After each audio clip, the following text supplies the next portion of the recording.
चालू करो बे। दोस्तों, आज का इंटरव्यू हो रहा था नेहा सिंह राठौड़ और शुभंकर मिश्रा का।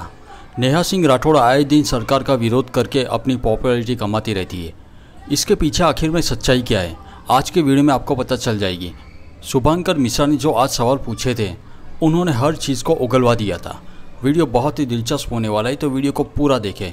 और इस तरह के वीडियो देखने के लिए वीडियो को लाइक और चैनल को सब्सक्राइब करना बिल्कुल ना भूलें। आपका ट्विटर खोलते हैं, 15-20 ट्वीट देखेंगे, उसमें सब एक तरफा तीर पे तीर मारे जा रहे हैं। एक दिन रवि किशन को ऐसा लगता है कि सवेरे उठेंगे, ये निशाना मनोज जी, ये रवि जी पे। टीवी में आपको जो क्लिप वायरल होता है, जैसे कई सारे बड़े बड़े चैनलों में आप क्लिप देखे, वहां भी ये आता है। तो गांव देहात में आदमी 2 मिनट क्लिप देखा, उसके दिमाग में बैठ गया। नहीं तो वही मैं कह रही हूँ ना कि गांव देहात में पूरी खबर नहीं जाती है। उस टाइम पे भी यही लोग कह रहे थे कि ये जो है बहुत बोलती रहती है, अब जेल जाएगी तो इसको समझ में आएगा। तो मेरी मम्मी को भी पता चल गया था कि मैं जेल जाने वाली हूँ। नेहा सिंह राठौड़ की मीडिया वालों से क्या? मुझे लगता है कि मेरी कोई किसी से दुश्मनी नहीं है। काहे दिन रात आप कोस देती है? मतलब ऐसा लगता है जो मिल जाए इसको रगड़ दें। अगर मीडिया जो है शुभांकर जी जा करके अंबानी के घर पे हाथी की खिचड़ी खाएगा तो मैं क्या बोलूं? रुको जरा, सब्र करो। मीडिया के लोग अगर प्रधानमंत्री जी के साथ फोटो खिंचा करके मार अपने मन का कैप्शन, और देश में बहुत सारे मुद्दे चल रहे हैं जिसपे बात की जानी चाहिए, उस पे बात नहीं करेगा, तो आप बताइए मैं क्या? बट ये तो हमेशा से होता है। जैसे अभी आप, चलो आप जिनकी बात कर रहे हो, क्योंकि मैं टीवी से आया हूँ, मैं समझता हूँ कि जब प्रधानमंत्री आते हैं, कोई आते हैं, तो आपसे कहा भी जाता है कि, और आपके घर कोई अगर आता है मेहमान, जैसे आप मेरी मेहमान है, तो हो सकता है नेहा सिंह राठौड़ 10 लोग को ना पसंद हो, 4 को बहुत पसंद हो, लेकिन मैं आपके साथ भी डालूंगा। बिल्कुल ठीक बात है, मुझे भी गाली देंगे। बिल्कुल ठीक बात है। अगर प्रधानमंत्री आ रहे हैं तो लोग खिंचवा ले रहे हैं। भाई होता किसी मम्मी को प्रधानमंत्री अच्छे लगते हो, ठीक है, ठीक, बस हवा निकल गई। देश के प्रधान और वो प्रधानमंत्री, आप हर पद का भी सम्मान करते हो कि यार इतना बड़ा आदमी आपके साथ आया है, हालचाल ले रहा है। मेरा सवाल ये कि मैंने कई और भी पत्रकारों को जो यूट्यूब पर दिन रात क्रांति की बात करते हैं, मैंने कई सारे नेताओं के मंच पर जाते हुए देखा है और उनकी तारीफ करते हुए देखा है, या कई ऐसे यूट्यूबर्स हैं जो बहुत बात करते हैं, छोटी छोटी बातों को अलग तरीके से इमोशंस आते हैं। तो ये तो दोनों तरफ है, ठीक है। तो फिर एक वर्ग को आप इतना क्यों टारगेट करते हैं? एंकर्स, ठीक है, बात तो सही है। प्रधानमंत्री पद का सम्मान करते हुए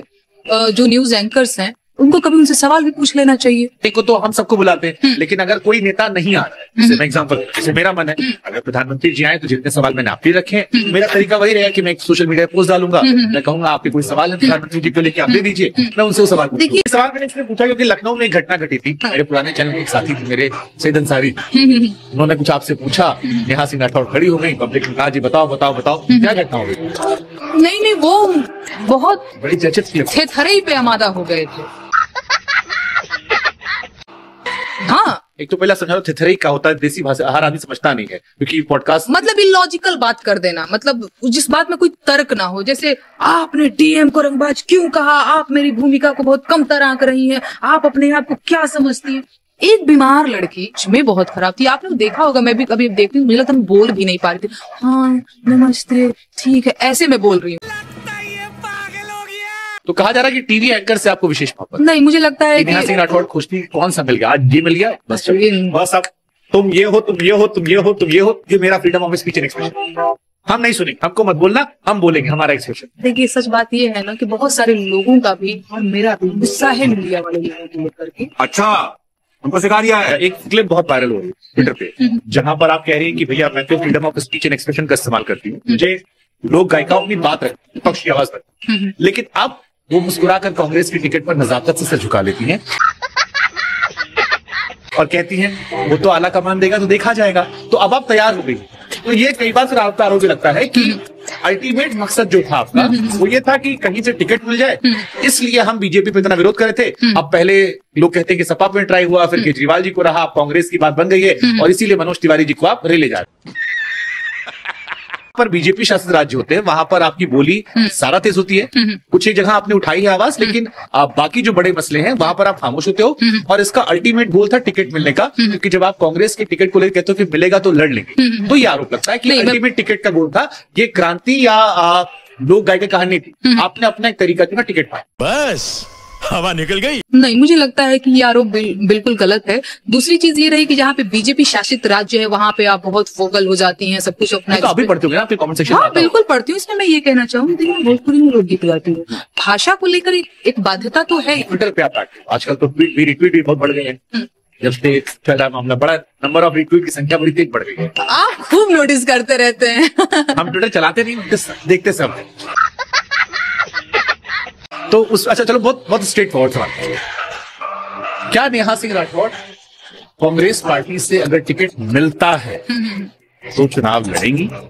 मुझे लगता है कि कोई भी पार्टी हाँ। मुझ पे अगर ये भरोसा दिखाती है, मुझे उस काबिल समझती है, उस योग्य समझती है, तो मुझे लगता है कि विचार जरूर करूंगी। समझाते हैं, प्यारी समझ गई। मैंने पहले भी कहा है कि मैं विचार करूं। विचार करूंगी मैं, जो नजाकत हमने कई वीडियोस में देखी ना आपकी, सर झुका के की, अब वो तो आला कमान तय करता है।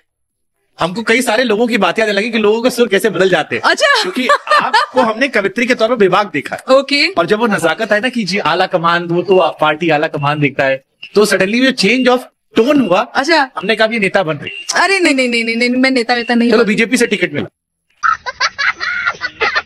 हाँ 2-4 शर्तों के साथ जरूर, क्यों नहीं। हाँ, बीजेपी से भी टिकट मिला। बीजेपी कांग्रेस में क्या डिफरेंस?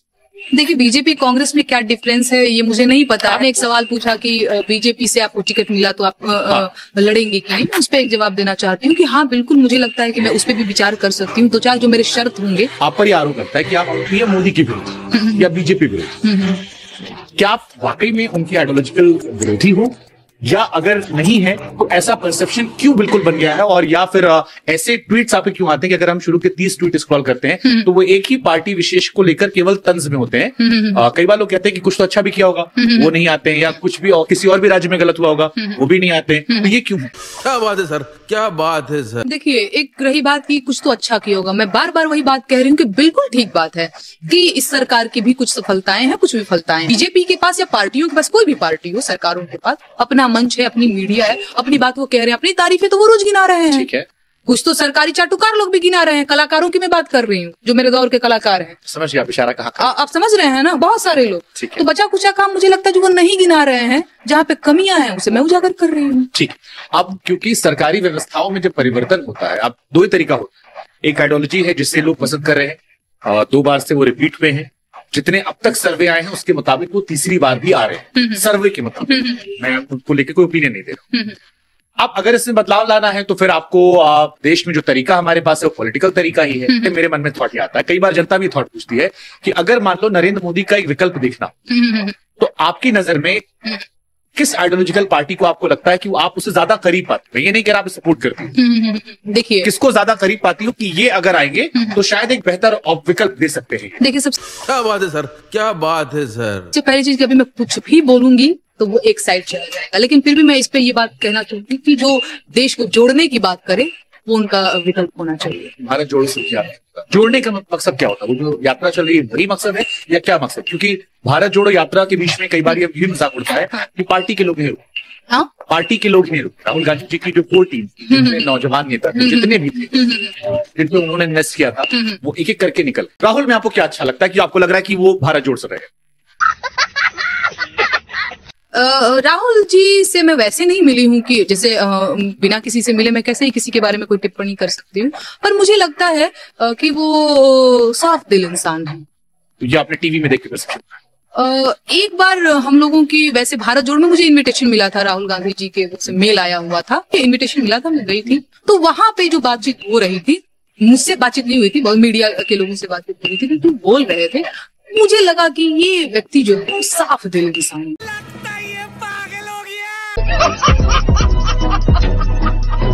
तो दोस्तों, आपको वीडियो कैसा लगा मुझे कमेंट में ज़रूर लिखें, और अगर वीडियो पसंद आया हो तो वीडियो को लाइक और चैनल को सब्सक्राइब जरूर कर लें।